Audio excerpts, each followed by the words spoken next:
पंखहीन पतंग एवं एक न्यूस्टेगा जैसे उभयचर प्राणियों का आविर्भाव हुआ।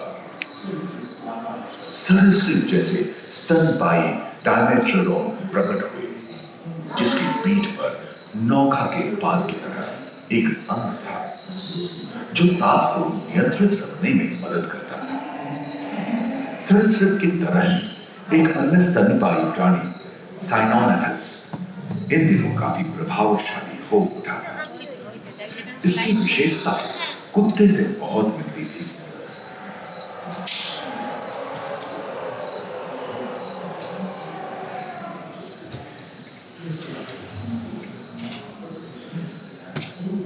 प्राय 1 मीटर तक पंख फैलाने में सक्षम दानव जैसा ड्रैगन फ्लाई, साथ ही दिलचिट्टे, बीगल एवं बिच्छू पृथ्वी के चारों ओर फैल गए थे।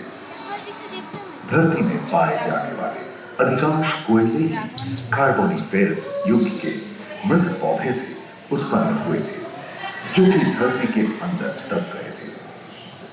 उन दिनों पृथ्वी के 1/3 हिस्से में एकमात्र महादेश था जिसे पैंजिया कहा जाता था। जलवायु गर्म रहती थी। भूभाग पर प्रागैतिहासिक सरीसृपों का ही शासन था, जिन्होंने शुष्क जलवायु के साथ खुद को ढाल दिया था।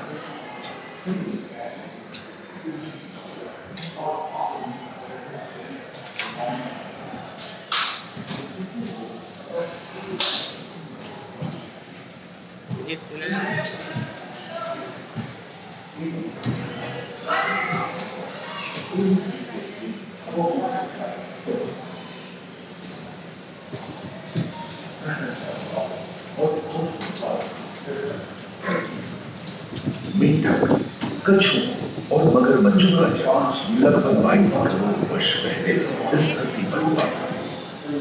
प्रथम स्तनपायी जीव मेगाज़ोस्टोरस चूहे जैसे आकार का था। प्राचीन सरीसृप समाप्त होने लगे और उनकी जगह डायनासोर ने ले लिया था। ये घटना प्राय 20 करोड़ वर्ष पहले घटी। डायनासोर विभिन्न आकार एवं माप के थे और धरती के कोने-कोने में फैल गए थे एवं जलवायु के अनुकूल खुद को ढाल दिया था। इनमें से कुछ तो गिलहरी की तरह हल्के-फुल्के थे और कुछ 15 पूर्ण वयस्क हाथियों जितने भारी थे।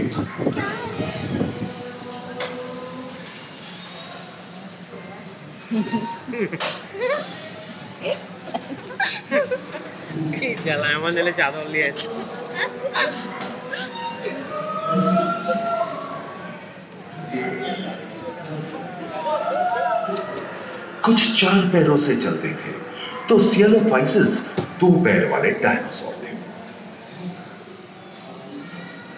ब्रेकियोसॉरस की लंबाई तो प्राय 23 मीटर थी, जो कि एक टेनिस कोर्ट की लंबाई जितनी थी, और इनका वजन 75 टन था। सरीसृप आकाश और सागर में भी छा गए थे। ब्लियोसॉरस समुद्र में रहते थे। सबसे प्राचीन उड़न सरीसृप यूडीमोर्फोडॉन हवा में उड़ते थे। इन्हीं दिनों प्रथम पक्षी आर्कियोप्टेरॉक्स का उदय हुआ।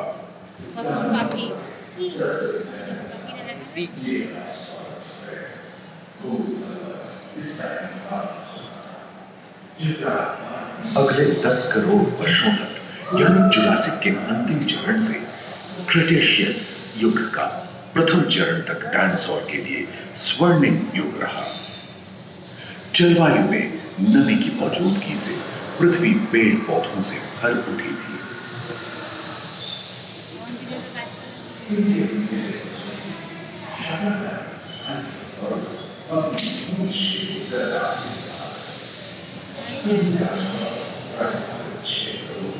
पैंजिया महादेश खंडित होने के कारण भारत एशिया की ओर खिसकने लगा।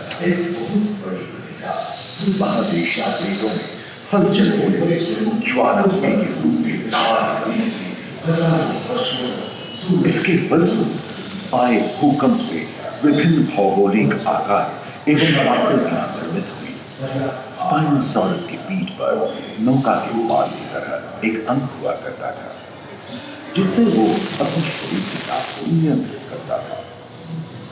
वेलोसिराप्टर, गैलीमाइनस एवं ओविराप्टर जैसे छोटे डायनासोर थे ओलिंपिक के तेज धावकों की तरह दौड़ सकते थे।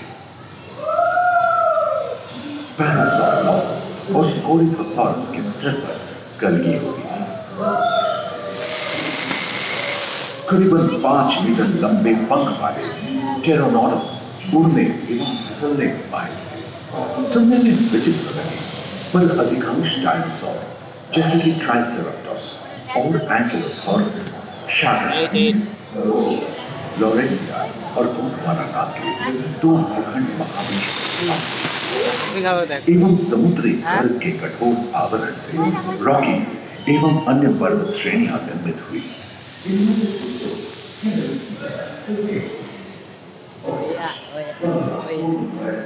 अरे बाबा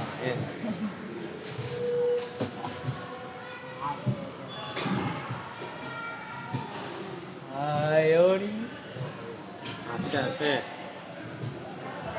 ये भी करेंगे অনেক কাজ भूमध्य रेखा के पास आबवा में उष्णता बनी रही, परंतु नदियां सूखने लगी थी एवं जंगल कम होने लगे थे। আরে জলহস্তে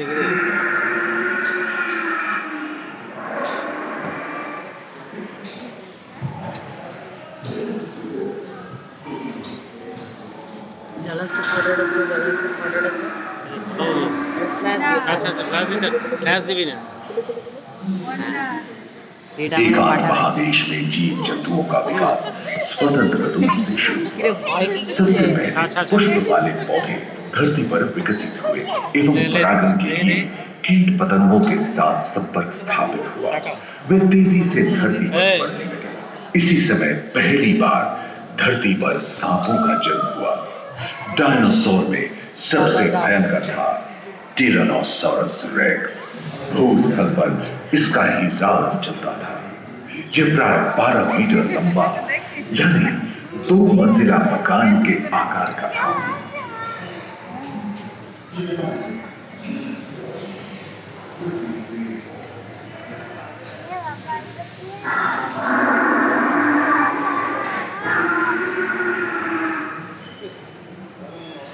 इनके हमले से बचने के लिए शाकाहारी एंकिलोसॉरस अपनी पूंछ के मुड़कर का इस्तेमाल करते थे। सभी डायनासोर प्राय 6.5 करोड़ वर्ष पहले ही विलुप्त हो चुके थे। आखिर क्यों? एक अनुमान के अनुसार एक बहुत बड़ी भूमिका पृथ्वी से जा टकराई, जिसके फलस्वरूप उत्पन्न धूल के विशाल मेघ ने हजारों वर्षों तक सूरज की किरणों को धरती पर पहुंचने से रोक दिया था। फलस्वरूप विशाल डायनासोर को पर्याप्त आहार नहीं मिला और भूख के कारण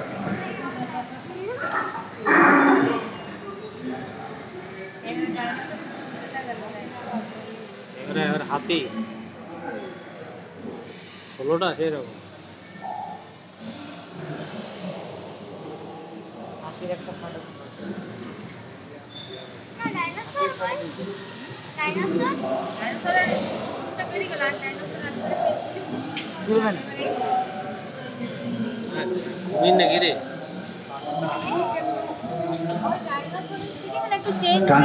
विलुप्त होने के बाद भूस्थल पर स्तनपायी प्राणियों का आधिपत्य शुरू हुआ। पर्याप्त मात्रा में आहार उपलब्ध होने के कारण छोटे छोटे स्तनपायी प्राणी बड़े आकार में बदलते गए। इसी समय बड़े बड़े शाकाहारी एवं मांसाहारी स्तनपायी प्राणी धरती पर नजर आने लगे। विश्व के कई हिस्से जंगल से हरे भरे हो गए।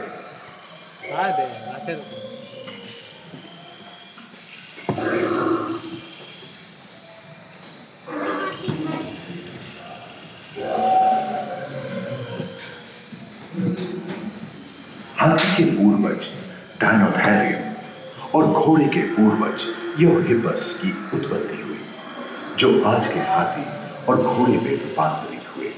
लेमूर, टर्सियर जैसे प्राइमेट भी इसी युग में पैदा हुए। खोखली अस्थियों वाली आज के दिनों की पक्षी इन्हीं दोनों जन्मे थे डायाट्राइमा जैसे बड़ी एवं उड़ने में अक्षम पक्षी उन जगहों में रहते थे जहां मांसाहारी बड़े स्तनपायी प्राणी नहीं मिलते थे। एक एवं बंदरों का जन्म लगभग 1 करोड़ वर्ष पहले हुआ था। इस समय आदि मनुष्यों का भी आविर्भाव हुआ। जलवायु में शीतलता आने एवं ध्रुवों पर बर्फ की चादर आदिम मानुष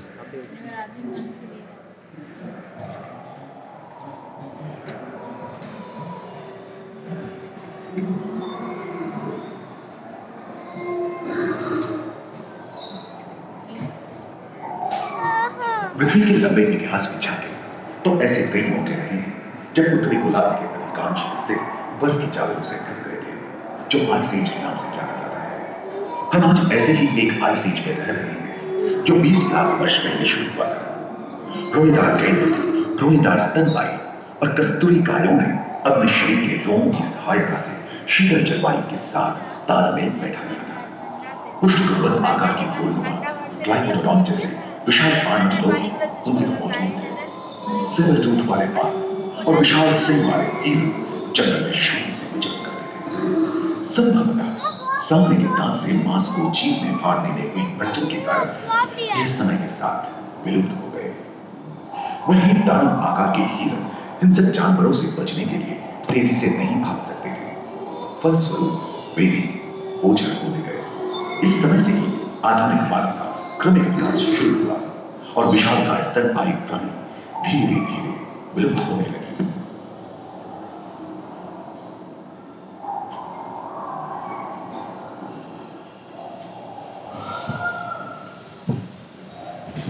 उम्मीद है कि आपको इस सफर में मजा आया होगा, जहां जीवन विकसित होकर लाखों अन्य रूपों में परिवर्तित हो गया। दूसरे फ्लोर पर ह्यूमन इवोल्यूशन पैनोरामा में मानव की यात्रा और विज्ञान और तकनीक तथा अत्याधुनिक तकनीक की भारतीय विरासत का भी